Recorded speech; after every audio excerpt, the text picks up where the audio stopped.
일론 머스크랑 대결하고 오겠습니다. 하고 거기 성당에 들어가서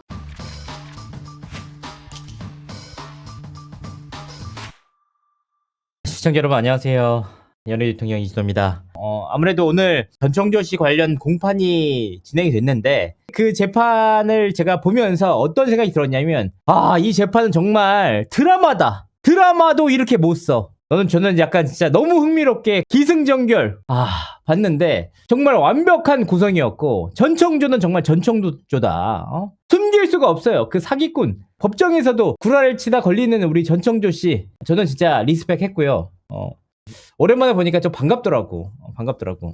일단 여러분들께서 사실 뭐 전청조 씨 재판은 좀 어느 정도의 이제 가십성이 좀 있잖아요. 전청조 씨는 과연 남자 교도소에 갔을까 여자 교도소에 갔을까 어디에 수감됐을까가 궁금하잖아요. 일단 전청조 씨는 이제 성별 법정 성별이 여성입니다. 그런데 여러분들 다 알고 계시잖아요. 그동안 본인이 여성에서 남성으로 성전환 수술을 했다고 수차례 주장을 했고 가슴 절제 수술까지 한 거는 팩트라고 밝혀졌잖아요. 그러면은 과연 그것을 남성화 했느냐 이거에 대해서 진짜 밝혀지지 않았단 말이에요. 이 내용 때문에 많은 분들이 이제 전청조 씨가 남성 교도소로 갈지 아니면 여성 교도소로 갈지 관심이 쏠렸는데 오늘 재판을 통해서 그 미스터리 수수께끼가 풀렸습니다. 왜냐? 이거 어떻게 알았냐? 정답은 수위에 있었습니다. 일단은 동부구치소에는 남녀가 입는 수위가 달라요. 동부구치소의 수위는 이런 식으로 되어 있습니다. 일단 여러분들이 아시다시피 경호팀장은 남자예요. 남자였기 때문에 경호팀장의 수위는 이 색깔이었어요. 이 색깔. 짙은 카키색. 그런데 오늘 그 전청조 씨가 입고 나오는 수위는 이 색깔. 연두색과 옅은 카키색이었습니다. 그러니까 달랐어. 이거를 입고 나오셨기 때문에 전청조 씨는 확실하게 이번 계기를 통해서 여성 구치소, 여성 교도소에 수감이 돼 있다. 두 번째 내용, 판사한테도 구라치다 걸린 전청조. 저는 이제 솔직히 말하면은 재판장, 법정이 여러분 굉장히 신성한 곳이고 진짜 무서워요. 농담이 아니고 거기 있으면은 취재하러 왔어도 괜히 내가 죄지었나? 내가 뭐 잘못했나? 이런 생각이 든단 말이에요. 그런데 전청조 씨는 바로 판사 3분 앞에서 검사 2분 앞에서 변호인 앞에서도 당당하게 구라를 치다가 걸렸습니다. 진짜 제가 딱 하나 정리를 하자면 판사가 하드캐리한 재판이었다. 통상적으로 판사분은 잘 이제 의견 표명을 잘 안 하거든요. 그냥 지켜보다가 이거 좀 바꿔주세요. 그런 부분 유감입니다. 이 정도 표현을 하는데 오늘 재판에선 정말 판사가 거의 뭐 김전일이에요. 왜냐면 일단은 검사 측과 변호인 측이 약간의 신경전을 벌였단 말이에요. 신경전. 약간 감정적인 모습이 보였어요. 검사 측이 사실은 그렇거든요. 되게 감정이 없어. 피고인은 이게 범행이라고 느끼셨는지요? 이 정도의 감정의 스탠스를 갖고 간단 말이에요. 근데 오늘은 약간 검사님께서 약간의 이제 감정을 좀 드러내요. 좀 화가 났어. 제가 봤을 때 뚜껑이 날아갔거든요. 뚜껑이 날아갔어. 두 가지 이유가 있었습니다. 오늘 재판에서만큼은 검사 측과 전청조의 입장이 같아요. 왜냐? 경호팀장 이 씨는 공범이다. 이거야. 검사 측과 전청조 씨의 입장이 같았어요. 그러니까 이번 재판의 핵심이 뭐였냐면 과연 경호팀장 이 씨가 가담을 했느냐. 이게 첫 번째였고 두 번째 변호인 측의 의견은 정말 몰랐다. 어쨌든 경호팀장 이 씨를 기소 의견으로 구속시킨 사람들이 검사 측이었거든요. 그런데 이 과정에서 전청조의 구라가 딱 걸렸어요. 이번 재판이 첫 번째 재판이 아니었어요. 앞선 재판에서 전청조가 경호팀장 이 씨와 남현희 씨에 대해서 뭐라고 했냐면 범행에 적극적으로 가담한 공범이라고 주장했어요. 특히 경호팀장 이 씨에 대해서 뭐라고 했냐면 지난해 2월까지는 피해자였는데 2월 말부터는 본인과 함께 사기를 공모한 공범이다. 어떤 뜻이냐? 전청조가 사기꾼이라는 걸 알았고 그 수익금까지 나눠 가질 목적으로 공모를 했다. 이 내용입니다. 근데 바로 이 지점을 판사가 딱 파고들어요. 뭐라고 하냐? 판사가 딱 물어봐. 전청조 씨, 경호팀장 이 씨가 지난해 2월 초까지는 피의자라고 했는데 2월 말부터는 사기를 함께 공모한 공범이라 아니 그 배경이 궁금하다는 거야. 그랬더니 이제 그때 나왔던 말이 뭐냐면 전청조 씨가 그때 당시에 모종의 법정 사건으로 인해서 전청조 씨의 법률 대리를 맡은 그 법률 사무소에 그 법정 서류를 전달을 시켰는데 그 서류를 전달해준 인물이 바로 경호팀장 이 씨였다. 그렇기 때문에 이 사람은 내가 사기꾼이란 걸 알았어. 판사가 물어봐요. 아니 그러면은 적극적으로 범행에 가담한 공범이라고 했는데 그럼 경호팀장 이 씨가 함께 어떤 식으로 사기를 치자, 그리고 어떤 식으로 편취를 하자, 그리고 어떤 식으로 돈을 나눠갖자 라고 얘기를 했니? 그랬더니 전청조 씨가 그런 적은 없는데요? 그러니까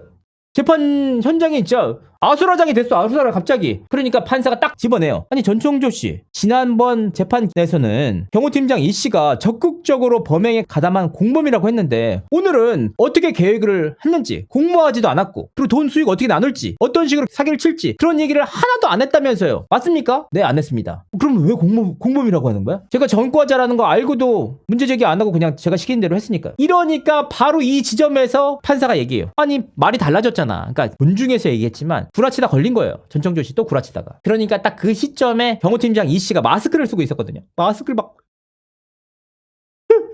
말도 못해. 소리도 못 내. 진짜 오열을 하는 거. 오열. 마스크까지 벗고 오열을 하는.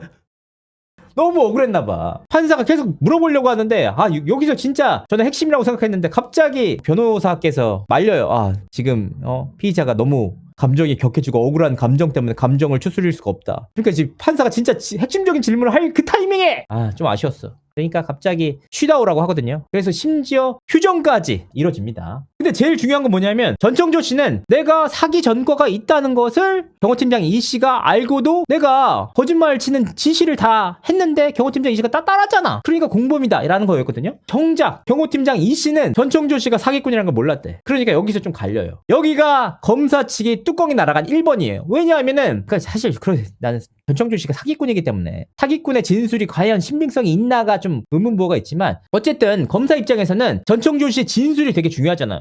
얘도 공범이야. 이게 주장이 받아들여졌기 때문에 이 씨가 구속을 됐단 말이에요. 그런데 전청조 씨의 주장이 구라라는 게 밝혀진 겁니다. 그러니까 검사 입장에서는 좀 뚜껑이 날아가죠. 두 번째가 있었죠. 검사가 뚜껑 날아간 두 번째 이유. 이날 증인으로는 누가 출석했냐면 경호원 4인이 출석했어요. 전청조 씨에게는 경호원이 두 가지 부류의 경호원이 있었어요. 전청조 씨가 2022년 정확한 시기는 확인되지 않았지만 5월에서 7월 사이에 그 깜빡에서 나오게 됩니다. 그러면서 8, 9월 사이에 처음으로 경호팀을 구해요. 그때 경호팀으로 합류한 인물이 4명 있어. 이번에 재판을 받은 구속을 당한 경호팀장은 작년 2월달 2월 3일날 첫 출근을 했던 인물이에요. 그러니까 여기서 중요한 건 뭐냐면 경호원들이 과연 전청조 씨가 파라다이스 혼외자라는 게 구라였냐 이걸 알았냐 몰랐느냐가 되게 쟁점이 됐었어요. 근데 검사 측에서 참고인 조사로 경호원들 다 불러서 얘기를 했단 말이에요. 그런데 이때 당시에 뭐라고 얘기를 했냐면 검사분이 질문을 할 때 딱 명확하게 검사가 잘못했다는 얘기는 아니고 검사님께서 질문을 하실 때 약간 좀 어렵게 질문을 한 것 같아요. 근데 경호원분들이 약간 좀 우직하고 직관적인 질문에 좀 익숙하잖아요. 그러니까 이제 검찰이 이렇게 질문을 했나 봐요. 너 알아서 몰랐어 이게 아니고 제3자인 C씨가 당신인 경호원 A씨의 말을 듣고 이 말을 다시 경호팀장 E씨에게 전달해서 E씨가 전청조 씨가 사기꾼이라는 걸 알았다고 하는데 이런 말을 했는지요? 이렇게 대답을 한 거야. 질문을 한 거야. 그러니까 이분은 그리고 경호팀장 E씨가 진술을 한 내용이니까 기억은 잘 안 나지만 그런 것 같습니다. 이렇게 대답을 했다는 거예요. 그러니까 이렇게 질문했어야 돼. 전청조 씨가 사기꾼이라는 거 알았습니까? 전과자라는 거 알았습니까? 이렇게 얘기를 하니까 딱딱 아니요 라고 대답을 해. 근데 검찰에서 조사받을 때는 알았던 것 같다 이런 식으로 애매모호하게 얘기를 했단 말이야. 그러니까 검사 측의 입장에서는 아니 참고인 짓을 할 때는 그런 식으로 얘기해놓고서 왜 오늘 그걸 뒤집으니까 황당한 거죠. 근데 오늘은 이제 경호원 분들을 3명 증인신문을 했거든요. 3명이 다 일관된 진술로 몰랐다고 했습니다. 그러니까 굉장히 좀 검사 측에서 당황한 기색을 보였습니다. 이게 검사 측에서는 왜 이게 중요하냐면 전청조 씨와 경호팀장 이 씨의 사례가 지난해 11월 달에 대검찰청에서 발표한 형사사건 우수 사례로 뽑혔어요. 검사 중에서 올해의 사건 5대 안에 들어가지고 올해 잘한 검사 2명 상까지 받은 상이란 말이에요. 근데 이 내용이 뒤집어진다? 그러면 이제 난리가 나지. 여기서부터 중요한 내용이 나옵니다. 경호팀장 이 씨가 왜 전청조를 믿었냐는 거야. 이해가 안 가잖아. 우리가 딱 보기에는 아니 파라다이스 혼외자라는 게 말이 되냐. 그리고 전청조 씨 임실래요. 이분이 어떻게 영어를 잘해야 되는데 영어를 잘하는 것도 아니야. 돈도 없어. 왜 돈이 없냐? 당연히 돈이 많아야 될 사람인데 지난해 1월 달부터 그 아까 앞서 말씀드린 경호팀 4인에 대한 임금 체불과 실비 체불이 이루어졌어요. 파라다이스 호텔 혼외자인데 돈 많아야 될 거 아니야. 돈이 없어. 그런데도 경호팀장 이 씨는 전청조 씨를 철석같이 믿었다라고 주장을 하거든요. 그러니까 이게 사실 경호팀장 이 씨가 알고도 사기를 도왔냐, 아니면 정말 몰랐는데 억지로 얽혀서 들어갔냐, 이거의 핵심입니다. 근데 여기서 이제 경호팀장 이 씨가 전청조를 믿었던 이유 두 가지가 있습니다. 두 가지. 하나는 전청조 씨의 경호원 가운데 한 명이 실제로 파라다이스 입사를 한 걸 봤나 봐. 그러니까 거기서 한번 믿었고, 두 번째는 그 경호원 4인이 있잖아요. 이분들은 지난해 1월부터 임금 체불이 이루어지니까 3월을 거쳐서 4월 달쯤에 계속 전청조한테 얘기한 거야. 돈 줘. 돈 주세요. 왜 안 주세요? 계속 항의를 한 거야. 그래서 막 이분들이 리스트까지 짰어요. 압박 리스트 해서 전청조가 돈을 안 주니까 우리가 찾아가야 될 사람 누구냐? 남현희 씨도 적고, 대기업 관계자도 적고, 그리고 파라다이스 호텔도 다 적어놨어. 그러니까 이 사람들 찾아가자 라고 해서 실제로 파라다이스 호텔 카지노를 찾아갑니다. 이 중에 한 명 선임이 있거든요. 이 선임이 파라다이스 호텔을 찾아가. 근데 굉장히 놀라운 게 파라다이스 카지노를 갔는데 카지노 호텔 복도에서 경호팀장 이 씨를 만나요. 근데 경호팀장 이 씨랑 서로 이제 아는 사이니까 막, 야, 너 잘 지내냐? 막 얘기를 하고 있었나 봐. 근데 그때 소름 돋게 경호팀장 이 씨에게 카톡이 온 거야. 여기서 이제 크로스 체크가 됐거든요. 경호팀장 이 씨는 그 카톡이 다 공개가 됐을 겁니다. 조사 과정에서. 왜 그 사람이랑 얘기하냐, 아무 말도 하지 마라 라고 했으니까 아무도 없잖아. 있는 거는 CCTV 하나야. 그러니까 경호팀장 이 씨는 전청조가 파라다이스 호텔 CCTV 팀, 영상팀까지 전부 다 관리할 수 있을 정도로 호텔 내에서 영향력이 있는 인물이구나. 그러니까 이게 진짜 혼외자가 아니면 할 수 없는 일이다 라고 판단을 했던 것 같습니다. 경호팀장 이 씨와는 별개로 전청조 씨가 진짜 치밀했던 한 가지가 있어요. 전청조 씨가 그 경호팀 그 4인한테 임금 지불할 때 첫 달인가 그 다음 달에는 임금을 지불하는 주체를 파라다이스 호텔, 파라다이스 그룹 이름으로 임금을 지급하니까 이 사람들은 진짜 파라다이스 호텔에서 월급이 들어오네? 이렇게 판단을 한 겁니다. 우리가 다 알잖아, 사실. 우리가 그냥 통장 그 송금할 때 내가 삼성전자 이재용 이렇게 쓰면은 그렇게 가거든요. 근데 그분들은 되게 순진하게도 파라다이스 그룹이라는 이름으로 월급이 들어오니까 다들 속았대. 여기서 핵심이었고, 그 다음 첫 한두 달은 파라다이스 그룹으로 놓다가 그 다음부터는 전청조 씨 개인 이름을 넣었는데 그마저도 1월 달부터 임금 체불이 이루어졌다. 그럼 경호팀 4인은 왜 믿었나? 전청조 씨가 여기서 딱 진짜 전문 꾼이라고 느낀 건 뭐냐면, 이 경호팀 4인은 애초에 어디 정식으로 들어가 있는 정식 그 경호원들이 아니었던 거예요. 프리랜서 경원인데 전청조 씨가 첫 번째로 딱 할 때 그랬대. 알겠습니다. 월급은 1,500만 원. 그리고요, 조건이 하나 있습니다. 저에 대한 그 어떤 정보도 외부 노출 불가. 그리고 수행 경우. 이러니까 이 사람들이 진짜 준다고? 했는데 월급이 첫 달 두 달은 파라다이스 그룹으로 막 들어오니까 이렇게 돼버린 겁니다. 임금 체불이 이루어졌는데도 뭔가 문제가 있겠지. 뭔가 잘못된 게 있겠지. 이런 식으로 좀 판단을 했다는 거예요. 이런 식으로. 그러니까 믿게 만들면은 그 다음부터 사기는 좀 쉬운 것 같아요. 그러면 경호팀장 이 씨는 왜 구속됐나? 이게 되게 웃긴 얘기인 게 뭐냐면, 나머지 사람들 다 구속이 안 됐는데 딱 이 씨만 구속이 됐어. 이 구속이 됐다는 건 뭐냐? 혐의가 짙다는 거예요. 왜 검찰에서는 경호팀장 이 씨에 대해서 혐의가 짙다고 봤냐? 두 가지 이유가 있습니다. 첫 번째, 계좌를 다 넘겼다. 금융실명제 위반이에요. 그리고 실제로 전청조 씨가 자신의 범죄 행각에 경호팀장 이 씨의 계좌를 적극적으로 활용합니다. 여기서 막 10억 받고, 여기서 5억 받고, 막 3억 받고 하는데 다 이 씨 걸 써. 왜냐하면 경호팀장 이 씨의 계좌를 쓰기 전까지는 그 전청조 씨가 신용불량자이기 때문에 자기 통장을 받을 수가 없었습니다. 그렇기 때문에 본인의 엄마 계좌를 통해서 받았어. 제한적으로. 그런데 경호팀장 이 씨의 계좌를 얻은 이후에 날개를 얻은 거야. 그러니까 각종 사기에 다 이 씨의 계좌 써. 그러니까 당연히 검찰에서는 이 씨의 혐의가 있다라고 본 겁니다. 두 번째, 시그니엘 입주. 남현일 씨와 전청조 씨가 함께 살았던 시그니엘이 경호팀장 이 씨가 월세로 거기를 구해줬어요. 그러니까 전청조 씨가 아무래도 본인이 다 드러날 수밖에 없으니까 경호팀장 이 씨 걸로 뭘 하냐? 카드도 발급하고 시그니엘 입주도 네 이름으로 해. 네 명의로 해. 그러니까 바로 여기서 이 씨의 혐의가 짙어질 수밖에 없습니다. 여기서 또 핵심이 하나 있거든요. 뭐냐면 전청조 씨가 11억 원어치 사기를 쳐먹은 사람이 있어요. 이 11억 원어치 사기를 쳐먹은 피해자한테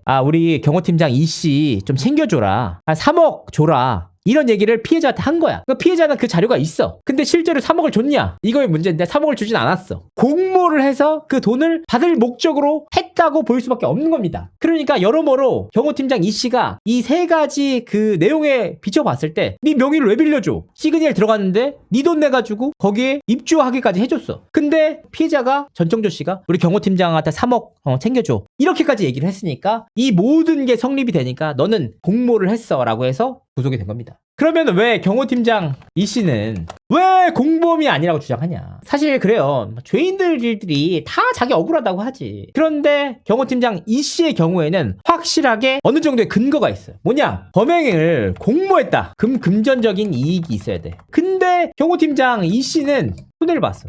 왜 손해를 봤냐? 2022년 2월부터 2023년 10월까지 경호팀장 이 씨가 전청조 씨 밑에서 일을 합니다. 그런데 경호팀장 이 씨가 전청조 씨에게 받은 금액은 5천만 원이에요. 9개월 만에 5천만 원? 그럼 한 달에 600만 원 버는 거 아니에요. 그 내용들 상으로 보면. 난 여기서 제일 이해가 안 가는데 이거는 경호팀장 이 씨뿐만 아니라 경호원 전부 다 실비 비용을 법카가 아니라 개인카드 쓴 거야. 2023년 1월부터 경호팀 4인 내에서는 월급도 안 나오고 실비도 안 나온 거야. 그러니까 3개월 동안 밀리니까 미치잖아요. 4월달인가 5월달에 공증까지 세워서 그 돈을 받아냅니다. 근데 정작 경호팀장 이 씨는 이 돈을 못 받아. 그래서 이제 어떤 비용을 썼냐? 뭐 시그니엘 어디 예약해. 그러면 예약비. 포르쉐를 계약했었나봐요. 포르쉐 계약. 근데 이게 위약금이 발생했대. 위약금. 이것도 경호팀장 이 씨가 냈어. 그리고 또 뭐가 있냐면 시그니엘 입주했잖아요. 2달치 관리비가 밀렸는데 850만 원. 경호팀장이 이 씨가 내게 된 거야. 그래서 이 돈을 다 합산을 해봤더니 얼마였냐? 총 1억 3천만 원에 이 씨 생겼다. 심지어 여기 제일 중요한 거는 5천만 원 받고도. 그러니까 이분은 여자친구들랑 같이 총 1억 3천만 원에 달하는 오히려 빚이 생겨버린 거예요. 그러니까 더 이해가 안 가. 여기서 드라마보다 더 드라마 같은 일이 하나 벌어집니다. 시그니엘 계약할 때 이 경호팀장 이 씨가 있잖아요. 집 주인이랑 처음에 계약할 때부터 다 경호팀장 이 씨랑 통화하고 관리비 밀릴 때도 다 이 씨랑 얘기하고 다 했단 말이야. 집주인은 정작 전청조 씨에 대해서 잘 몰라. 근데 되게 슬픈 일이 하나 있었는데 전청조 씨의 범행이 다 발각된 지난해 10월 달에 전청조 씨가 시그니엘 화장실에서 극단적인 선택을 시도합니다. 화장실에서 매달아가지고 뛰어내렸는데 끈이 끊어지면서 어떤 일이 벌어지냐면 화장실 통유리가 전부 다 깨져요. 제일 먼저 달려온 인물이 경호팀장 이 씨였는데 제발 좀 아무 사고 좀 치지 말라고 울부짖었다는 사건이 있거든요. 그러니까 관리비 850만 원 내야 되지. 그리고 수리비가 거의 3천만 원 정도 나왔대. 1억 3천만 원을 제하고도 3,800만 원을 더 물어줘야 되는 상황이 온 거야. 그리고 완전 이제 인생 절단난 시점인데 여기서 드라마가 뭐냐? 이게 드라마야. 여기서 드라마가 나옵니다. 뭐냐? 시그니엘 집 주인이 이런 사정을 다 알고 내가 그동안 경험을 했던 경호팀장 이 씨는 절대 공범이 아니다. 이 사람 진짜 착한 사람이고 이 사람은 순수 피해자라고 해서 관리비 내지 마. 수리비 그냥 내가 낼게. 라고 해서 관리비와 수리비를 전부 다 시그니엘 집주인이 내줍니다. 진짜 이런 경우는 처음 봤어 진짜. 그러니까 심지어 시그니엘 집주인이 이분이 진짜 노블리스 오블리제를 실천하시는 분이야. 네가 지금 공범으로 오인받고 있는 것도 알고 있는데 언제든지 도움이 필요하면은 얘기해라 까지 된 거야. 그래서 이제 감사한 마음으로 이렇게 경찰 조사를 받았는데 결과적으로 구속이 됐죠. 그래서 대체 이 경호팀장 이 씨라는 사람이 누구냐는 거야. 누구냐. 여기서 이제 재판 과정에서 그런 말이 나와요. 경호팀장 이 씨가 어떤 사람이냐. 근데 되게 신기한 건 뭐냐면 여기서 범죄 수익금을 받은 사람은 경호팀장 이 씨만이 아니야. 경호원, 타 경호원들도 받았어. 자기 통장으로 범죄 수익금이 입금이 됐고 이거를 전청조 씨에다 줬어. 근데 이분들의 경우에는 그 건이 많지 않아. 한두 건이야. 딱 한두 건. 그래서 물어봅니다. 그럼 경호팀장 이 씨는 어떤 사람이냐. 그러니까 이제 경호원 중에서 이제 핵심 인물 2명이 그런 얘기를 하더라고요. 경호팀장 이 씨는 진짜 착한 바보다. 시키면 다 한다. 아무것도 모르는데 그냥 시키면 다 하고 예스맨이다. 그러니까 약간 그게 솔직히 말하면은 제 입장에서는 아니 무슨 착한 바보가 어딨어. 말도 안 되는 소리 하고 있네 라고 했는데 나중에 시그니엘 집주인이 이 사람의 인성에 반해가지고 3,850만 원 내준 거 보고 진짠가? 근데 여기서 끝이냐? 여기서 끝이 아니야. 여기서 끝이 아니야. 경호팀장 이 씨는 경찰 조사를 받았단 말이야. 근데 이분이 진짜 놀라운 건 뭐냐면 경찰마저 사로잡았다. 경찰 측에서 경호팀장 이 씨를 조사한 이후에 불송치 의견 쪽으로 가닥이 잡혔대요. 그 시점에 검찰이 사전 구속영장 신청을 해가지고 경찰 의견과는 별개로 경호팀장 이 씨가 구속이 됐다. 제가 취재한 내용들, 간결하게 정리한 내용들은 이렇습니다. 물론 그 안에도 복잡다단한 게 있어요. 아, 그리고 오늘 일론 머스크 나왔어. 일론 머스크 여러분. 이게 일론 머스크 실체가 이제 두 가지 사건이 있어요. 되게 웃긴 사건이야. 첫 번째 어떤 사건이 있냐면 이게 2월 달에 벌어진 거예요. 작년 2월 달에 스페인으로 나갑니다. 총 5명이 갑니다. 전청조 씨, 남현희 씨, 경호팀 3인이 가. 남현희 씨가 왜 갔냐면 남현희 씨는 전청조 씨의 펜싱 코치로 갔어. 펜싱 코치라는 거는 펜싱을 할 때 항상 뒤에서 옆에서 조율을 해줘야 되기 때문에 반드시 있어야 되는 인물이에요. 근데 스페인 바르셀로나에 갔는데 그 자리에서 일론 머스크랑 이제 맞대결을 하기로 했대. 그래서 성당 같은 데 갔어. 근데 여기서 갑자기 전청조가 구라를 친 거야. 뭐냐? 일론 머스크를 보려면 딱 한 명의 동행인밖에 갈 수가 없다. 남현희 씨는 당연히 자기가 갈 줄 알았던 거야. 근데 갑자기 전청조 씨가 남현희 씨 오지 마시고 그 경호팀 가운데 한 명을 데리고 가요. 그 둘이 가. 그리고 남현희 씨는 기분 되게 나빴대. 그래서 갔는데 당연히 일론 머스크가 올 리가 있나? 없지. 그리고 나머지 사람들 다 밖에서 대기하고 있었던 거야. 일론 머스크랑 대결하고 오겠습니다. 하고 거기 성당에 들어가서 이제 가만히 시간을 보내다가 그 가방 같은 거 있잖아요. 펜시 가방. 거기에 쪼그려 앉아가지고 전청조 씨가 일론 머스크 이렇게 사인하는 것도 함께 있던 경호원이 봤대. 그 경호원한테 내가 일론 머스크랑 펜싱 대결 안 했다는 거 다른 사람한테 얘기하면 안 됩니다. 그래서 그 유명한 일론 머스크 펜싱 대결은 전청조 씨의 사실 자작극이었고 혼자 이제 일론 머스크의 사인 역시 국밥 맛있습니다. 맛있어요. 이렇게 이런 사인과 같이 일론 머스크 사인도 전청조 씨가 썼다. 그러니까 이제 판사도 이해가 안 가는 것 중에 하나가 이거였어요. 아니 전청조 씨가 사실과 다른 지시를 하는데 왜 그거를 따랐냐. 근데 이거는 경호팀장 20분만 아니라 나머지 경호원들도 다 똑같이 그렇게 했어. 그래서 좀 약간 그거는 좀 납득하기 힘든 부분이 있긴 합니다. 일단은 전청조 씨가 오늘 자기 구라 걸렸다는 거, 구체적인 범행 계획, 공모 없었다. 그리고 범죄 수익금 나누는 부분에 대해서 없었다. 얘기한 적 없다. 그럼 왜 공범이라고 했느냐? 내가 사기꾼이란 걸 알고도 내 부당한, 그러니까 사실과 다른 지시에 따랐기 때문에 나는 암묵적으로 제가 하고 있다. 알고도 한다고 생각했다. 이 내용이 공범의 이유였습니다. 진정한 설계자요. 저는 다르게 생각해요. 왜냐면 돈이 없잖아. 설계자는 돈이 있어야 되는데 설계자는 돈을 못 벌었잖아. 전청조 씨는 최초에 본인 주장으로는 돈을 다 뭐 남현희 씨한테 쓰고 다 탕진해서 변호사 비용도 없다고 했지만 정작 변호사 좋은 데 썼습니다. 여기까지 해보도록 하겠습니다.